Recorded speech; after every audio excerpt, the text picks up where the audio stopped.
Okay, hello everybody. As we come to Chagford for the first game of the season, it's May Day, and as you can see, the English sun has descended upon us, or not.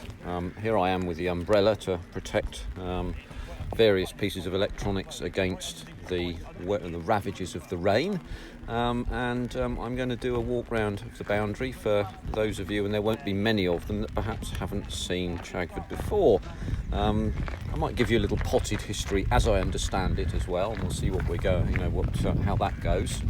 As you can see, activity is now going from non-existent to slight, which means that there might be some cricket fairly shortly. So a quick capsule update. Chagford batted first, the first team, and we ended on, they ended on 222 for 8 after 45 overs, so slightly less than a run a ball, which is quite a successful start to the season, I would say. Leaves us to get 223 in a total of 45 overs. So 45 overs for this particular league. Hopefully, I would say, just to move on, we'll get them. It's a gettable score on this wicket, which should remain again fairly much the same now as it was last week over at Showbrook. It was very windy at Showbrook, and I've been told that the wind got in the way of the microphone. Hopefully that doesn't happen so much this time. I haven't got a muff. I think that's the correct term, but you never know, for the microphone yet. But I will get something at some stage, and we'll see how that all goes. But anyway, so Chagford, if you look away to the right of the wrong way, to the right of the sight screen here, you'll see a rather steep bank there, and the ground has not always been this flat. The bank and the height of the bank here will show you just exactly how much topsoil and earth has been excavated from this area in order to flatten out this pitch and to make it really one of the largest and flattest pitches in Devon. Bearing in mind that Chagford Cricket Club is in a small town in the centre, more or less the centre of Dartmoor, this is one of the biggest surprises that visiting players can get, that they are confronted with a ground like this. And we'll have a look at it from the other side of the ground in a minute, and I'll point out one or two of the salient features. The geography of the place is that Chagford is in fact in a little bowl. You'll see as I pan around that there are hills all around us. They'll be more visible as we go round to the bottom side of the ground, and I'll also show you a little bit of where the cricket pitch used to be. But the ground has stood like this, flat as this, for the last around 25 years, and it was largely due to the drive and efforts of the previous chairman and president, Mike Reeford and Bryce Rundle, I believe. If I'm incorrect in any of this, any one of the watchers can let me know, and I'm happy to be corrected. But nevertheless, we now have what I believe to be one of the finest cricket grounds in Devon, and it's a real pleasure to play here, and we like to welcome our visitors. So here we go, we're about to start now, and Chagford will be commencing their innings before very long. At the crease we have Grant accepting the first ball, and Harry Mount, fresh off his century last week, accepting the second, and let's see if we can keep doing the same things and keep moving along. So we'll move along here. As you can see on the pitch, on the outfield here, there are some rather arcane looking markings. I believe for part of the year they play a strange game. I understand it's called football. I've not seen it myself, but they tell me it's terribly interesting. In fact, I understand quite a lot of people play it. Can't quite understand why when there's cricket, but well, there we are. So here we go. We'll just pan back through here to see the first ball, but it does give us the opportunity to just take a little look at the remains of the ground. On just immediately ahead of you now, you can see the equipment shed, and to the left of that are the nets. Again, I still can't zoom on this particular device, which is a shame, but maybe sometime this season I'll be able to do that. And as we pan around to the right just slightly there, you can see the clubhouse. It's something to be said, actually, that our equipment shed is larger than most people's clubhouses, but this was a place that was built with some future in mind, and that's really nice to see. So here we go, first ball of the innings, and there we go, away, and runs straight away, so all good.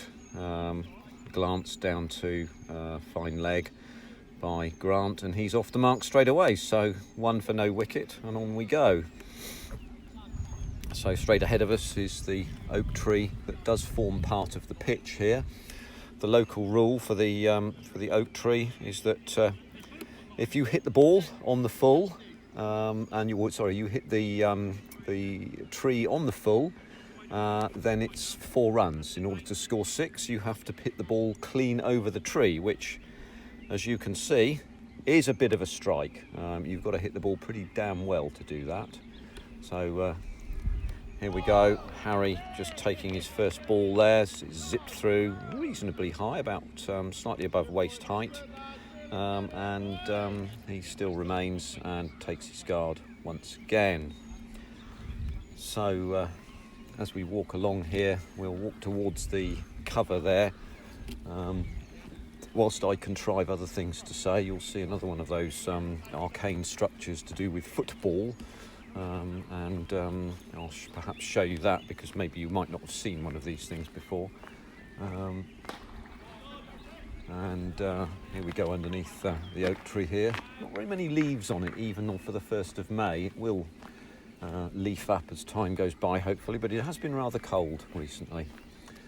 So the ground, as you can see, still remains very flat here, and what we'll do is I'll just show you from the sight screen behind the pitch, and you'll see really the area where cricket and football used to be played, and for obvious reasons you'll be able to see that all of the rain, when it did rain here, would sheet off the ground down the hill and come to rest in the place where cricket was played and football was played. So it was a very boggy area. But those days are gone.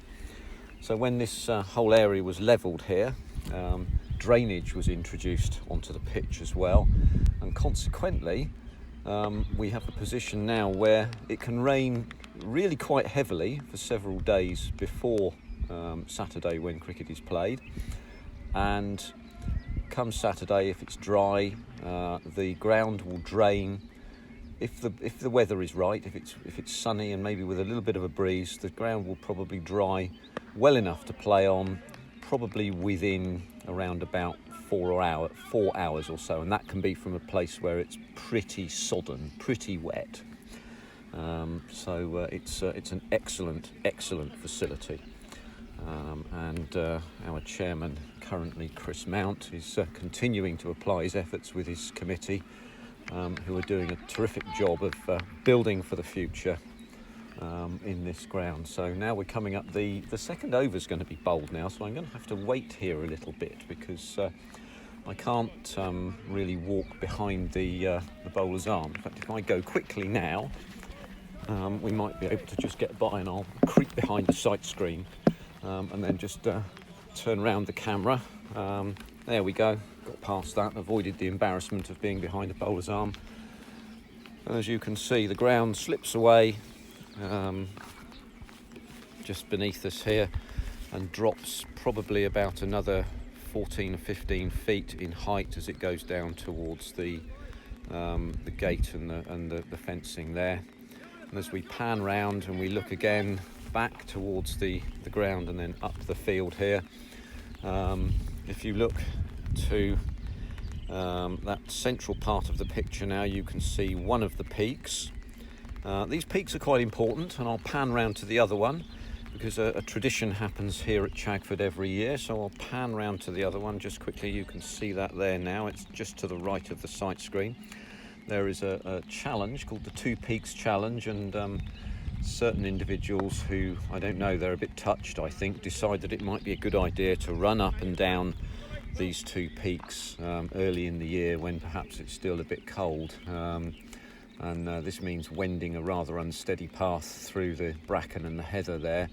And I believe the winner wins some sort of prize, I understand, but I'm not quite sure what it is, but it's an excellent excuse to have a barbecue and perhaps drink a few glasses of the foaming ale.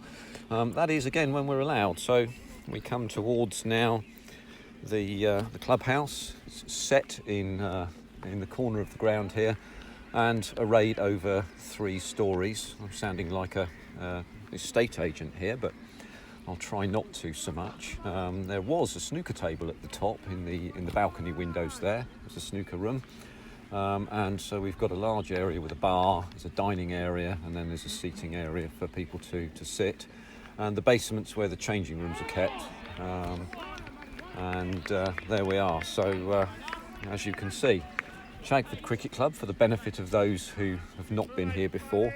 And there are many who have, I know, and a little bit of history such as it was. So we'll sign off for this week, and if people still want me to do this, then I'll do it next week as well. Thanks a lot. Bye for now.